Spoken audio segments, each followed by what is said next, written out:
ఏంటంటే ఈరోజు 2 సంవత్సరాలు అయింది. లేడీస్కి వెన్నుపోటు పొడిచి చంద్రబాబు నాయుడు గారు ప్రజలందరినీ హింసిస్తూ ఉన్నాడు. ఎక్కడ లాంటి ఆర్డర్ నుంచి ఏది ఎవరికి అందట్లేదని చెప్పి సజ్జల రామకృష్ణారెడ్డి మాట్లాడుతూ ఉన్నాడు.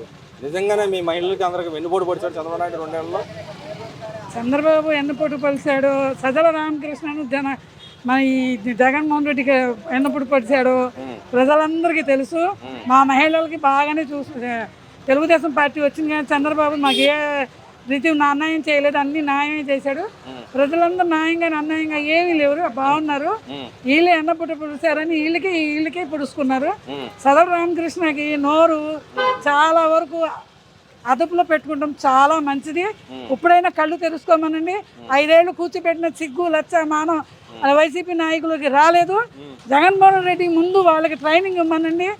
ఒక సంస్కారంగా మాట్లాడాలి, ఒక పద్ధతిగా మాట్లాడాలి, ఒక రాజకీయం ఏంటో తెలుసుకోవాలి, ప్రజలు ఏంటో అనేది తెలుసుకోవాలి. లేని ప్రజలకు ఏం చేయాలి, ప్రజలకు ఏమి ఇవ్వాలనేది తెలుసుకోవాలి. జగన్మోహన్ రెడ్డి వాళ్ళ నాయకత్వంలో వాళ్ళ నాయకులకి ట్రైనింగ్ ఇవ్వమని చెప్పండి ముందు ఫస్ట్.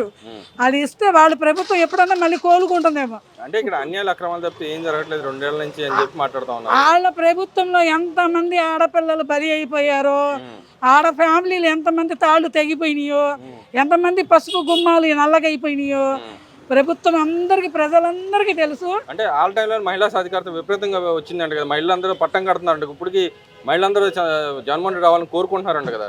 జగన్మోహన్ రెడ్డి రావాలి కదా, జగన్మోహన్ రెడ్డి వీధిలోకి వస్తే కుక్కను కొట్టాలని చూస్తున్నారు అందరూ. ఎందుకని అంటారు? ఎందుకంటే అతను చేసే యథా పనులు, అతను చేసే నాయకులు, ఆయన కింద ఉన్న నాయకులు చేసే పనులు, వాళ్ళ కింద చేసే దౌర్జన్యాలు, ఇళ్ల మీదకి వెళ్తాం దౌర్జన్యాలు, ఆస్తులు అక్రమంగా రాసుకుంటారు, అక్రమ లాక్కుంటారు, ఇవన్నీ చేసిన జగన్మోహన్ రెడ్డి నాయకులు. వాళ్ళందరూ ముందు బుద్ధిగా నేర్చుకొని ఒక ఎల్కేజీ నుంచి డిగ్రీ దాకా ఈ 5 ఏళ్ళు ఇంకో 15 ఏళ్ళు చదువుకోమనండి. అప్పుడు ప్రభుత్వం ఏంటో వాళ్ళకి తెలుస్తుంది, ప్రజల దృష్టిలో ఏంటనేది, ప్రజలు ఎలా చెయ్యాలనేది అప్పుడు వాళ్ళ మైండ్లో వస్తుంది. అప్పుడు దాకా ఈ ప్రజల్లో రావద్దు అని చెప్పండి, రావద్దు. వాళ్ళు ప్రజల్లోనే ఉన్నారంట, మీ నాయకుడు లేరు, వాళ్ళు ప్రజల్లో తిరుగుతున్నారు. మా నాయకుడు ఉన్నాడు, మా నాయకుడు ప్రజలు ఉన్నారు, నాయకుడు కార్యకర్తలు ఉన్నారు. కార్యకర్తను అడిగితే తెలుగుదేశం పార్టీ కార్యకర్తను అడగమనండి. జగన్మోహన్ రెడ్డి ఏమన్నా అడగాలనుకుంటే, ఏమన్నా తిట్టాలనుకుంటే వాళ్ళ నాయకులు కానీ జగన్మోహన్ రెడ్డి కానీ మమ్మల్ని అడగమనండి. దానికి సరి అయిన సమాధానం మా దగ్గర ఉంది. చంద్రబాబుని ఏమడుగుతారు? చంద్రబాబు అడిగేంత స్థాయి నీకు లేదు, చంద్రబాబు మాట్లాడేంత స్థాయి నీకు లేదు. జగన్మోహన్ రెడ్డి అంటే చంద్రబాబు నాయుడుకి భయం అంట కదా. చాలా భయం అనేది నువ్వు దాక్కుని కొన్నాళ్ళు బెంగళూరులో, కొన్నాళ్ళు అక్కడ పప్పి ఆడకుండా కూర్చున్నావు, సెల్ ఫోన్లో గేమ్స్ ఆడకుండా కూర్చున్నావు కొన్నాళ్ళు. ప్రభుత్వం ఓడించిన నీకు కొద్దిగా సిగ్గు, శరం, లచ్చ, మానవత్వం అనేది నీకు రాలేదు. ఇప్పుడైనా నిదానంగా నేర్చుకో. నువ్వు ఎల్కేజీలో ఉన్నావు, మీ నాయకులు కూడా ఎల్కేజీలో ఉన్నారు. మీరందరూ ఒక డిగ్రీ 15 ఏళ్ళు నేర్చుకోండి. 15-20 ఏళ్ళ దాకా ప్రభుత్వం మారదు. చదువు రాదు, సంస్కారం రాదు.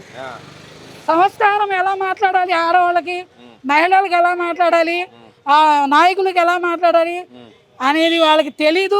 ప్రజల దాంట్లోకి వెళ్ళి ప్రజలకు ఏమి ఇవ్వాలి, విద్యాశాఖల పిల్లలకి ఏమి ఇవ్వాలి అనేది వాళ్ళకి తెలియదు. కాబట్టి రాజకీయం అంటే అది వాళ్ళు 0 పాయింట్.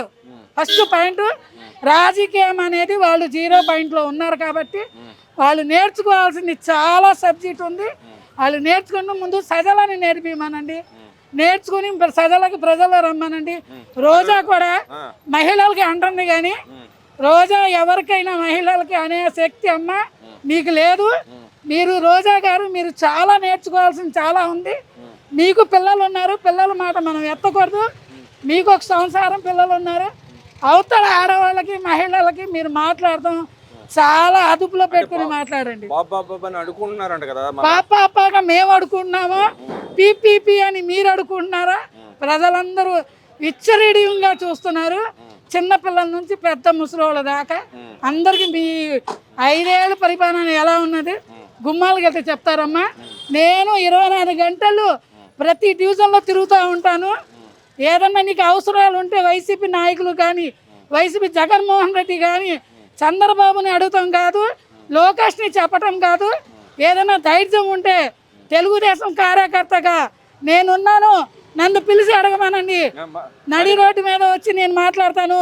మీరు ఎక్కడ రమ్మంటే అక్కడికి వచ్చి మాట్లాడతాను. మరి ఈ రోజు చూసుకుంటే మీ కొండ ప్రాంతాల్లో అయితే ఇళ్ల పట్టాలు ఉన్నాలని ఇళ్ల పట్టాలు ఇవ్వడానికి గవర్నమెంట్ చూస్తా ఉంది, దాంట్లో కూడా అవతవకలు పాల్పడుతున్నారని చెప్పి మాట్లాడుతూ ఉన్నారు కదా. అవతలుగా పాల్పడుతున్నాము. అంతకుముందు నువ్వు ఏం చేసావో కొండ ప్రార్థన నేను ఎక్కాను కొండల మీద ప్రజలు ఏం చెప్పారు నా దగ్గర ఉంది సబ్జెక్టు. నువ్వు మరి నా అనిపించుకొని ఇంకా లోకుగా అయిపోకు. నేను నోరు జారితే ఇంకా నువ్వు లోకుగా అయిపోతావు. అలాంటి పరిస్థితి నువ్వు తీసుకురామాక, నువ్వు ప్రజల జోళ్ళకి వెళ్ళమాక. ప్రజలకు మంచి ఏం చేయాలని ఆలోచించండి. అంటే ఈ 2 ఏళ్ళు అయిపోయింది, ఒక ఇళ్ల పట్ట కూడా ఒక ఇల్లు కూడా కట్టే పట్టాలు మనం చూసింది మొన్న 15 రోజుల క్రితమే ఈ జీవో వచ్చింది. ఈ జీవో నుంచి స్టార్ట్ చేశారు. 3 నెలల పట్టాలు తిరిగి ఇవ్వపోయినప్పుడు మాట్లాడమనండి. అతను మాట్లాడటానికి అధికారం లేదండి. అతను సైలెంట్ గా కూర్చోమని చెప్పండి, చూస్తా ఉండమనండి. ప్రభుత్వం ఎలా నడుస్తుంది చూడమనండి. ఎన్నిసారి చిన్నపిల్లలకి గోళీలు ఇసురుతాం కాదు, నువ్వు గోళీలు ఇసురకుండా నువ్వు డైరెక్ట్ గా వచ్చి కార్యకర్తలతో మాట్లాడు. మరి ఈ ప్రాంతంలో నీళ్లు ఇవ్వట్లేదు, చాలా ఇబ్బంది పడుతున్నారు ప్రజలందరూ అని చెప్పి మాట్లాడుతున్నారు. నీళ్లు ఇవ్వట్లేదండి. ప్రజలకి ఏమి ఇవ్వాలో ఏమి ఇవ్వలేదో ప్రజలకి తెలుసు. ప్రజలకి మనం ఏం చూస్తామని ప్రజలకు తెలుసు. నీళ్లు వదలట్లేదని మాత్రం నువ్వు మాట్లాడకు.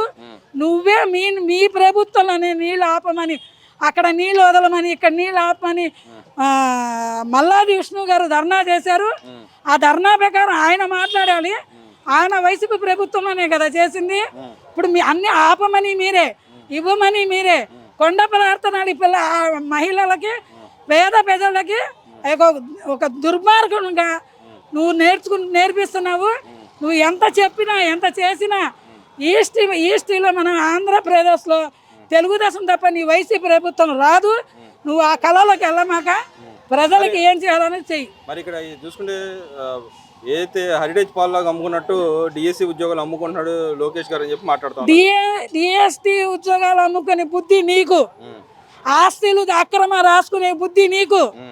నోటి కూడు పిల్లలు అమ్మఒడి వేస్తా అని చెప్పి 2000 నొక్కింది నువ్వు, మేము కాదు. 10 మందికి వస్తాను ఒకళ్ళకి వేసింది నువ్వు. నొక్కేది మీ దాంట్లోనే ఉంది, స్టిక్కర్లు కొట్టేది మీ దాంట్లోనే ఉంది, అక్రమ తలుపులు మూసుకునేది మీ దాంట్లోనే ఉంది, దౌర్జన్యాలు మీ దాంట్లోనే ఉంది.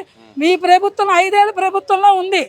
మా ప్రభుత్వంలో అలాంటి దౌర్జన్యాలు చేయమని మా నాయకులు నేర్పించలేదు, మేము నేర్చుకోలేదు. నిసిగ్గుగా ఇక్కడ డైవర్షన్ పాలిటిక్స్ పాల్పడుతున్నారు. పక్కన డిఎస్సీలో అక్రమాలు పాల్పడ్డారు. సిబిఐ ఎంక్వైరీ అడిగితే గతంలో బైజూస్ ఏదైతే అక్రమాలు జరిగిందని చెప్పి డైవర్షన్ పాలిటిక్స్ చేస్తున్నారని చెప్పి మాట్లాడుతాను. నిజంగానే గతంలో బైజూస్ ట్యాబుల్ వ్యవహారం అక్రమాలు పాల్పడిన టీడీపీ కూడా గతంలో మాట్లాడిన సందర్భం చూసాం.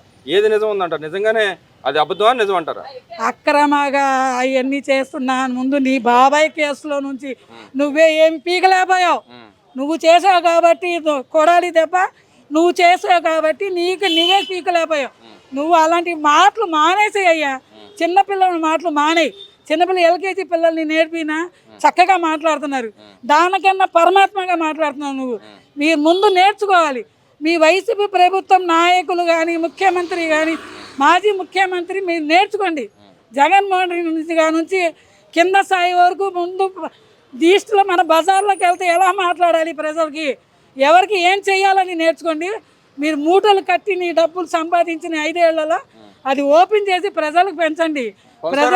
చెల్లెలుగా పంచలేదని చెప్పి చెల్లెలు అంటుంది మరి ఏంటది? ప్రజలకు పంచుతారా నిజంగా? ఎవరు? జగన్మోహన్ రెడ్డి గారు. ఏంటి పంచేది? జగన్మోహన్ రెడ్డి గారు ప్రజల దగ్గర దోసుకుని మూటలు కట్టుకుంటే ఇంకా ప్రజలకు వచ్చి ఆయన ఏమిస్తాడు? ఇక మనం ఇస్తే ఆయన తీసుకుంటాడు.